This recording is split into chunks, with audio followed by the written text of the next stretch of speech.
આજે તો કિરણભાઈ ને ચડી ગયેલી હતી રીહ ને ફોડી નાખ્યો ફોન શું કારણે ફોડ્યો બ્લોગમાં મળ્યા રહેજો આપોઆપ ખબર પડી જશે।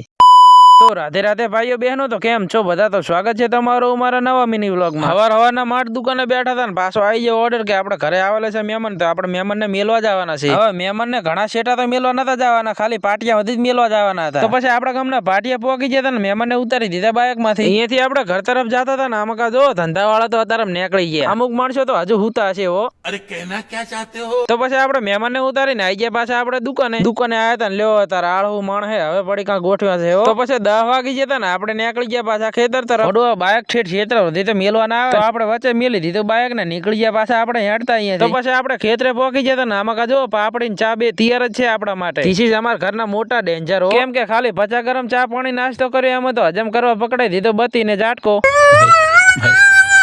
હવે કોકોળી એમ કે છે કાર્ય હળવાનો એટલો જાયરો કારણે માનતા રાશીએ છીએ। હવે મોટું આગળ તો કઈ કેવું નહીં, જેમ કે સમજી જાય અને હો વખત સલામ। અહીંયાથી આપણે બત્તીને ઝાટકો ચાર્જિંગ મેલીને આવી ગયા આપણે ડાયરેક્ટ દુકાને। મારું છે એક રીતે આમ જોવા જાય ને તો નાનપણમાં જ મજા હતી કઈક અલગ જ હો। આવી ગયા તા કાળુ ભાઈ ને ખાતા હતા ગુલ્ફી ને આમાં જો બોખોબા પડ્યા, ખોટા કોકના ખાટલા સુલ્યા તોડવા આવતા હશે। આજના પાછા કિરણભાઈ ને સડી ગયેલી હતી 100 ગરમ રીહ ને 100 ગરમ ફોડી નાખ્યો પાછો ફોન। 100 ગરમ એટલા માટે કહું રહો કે કિરણભાઈ નો ફોન 100 ગરમ નો છે ને કિરણભાઈ 100 ગરમ ના જ છે।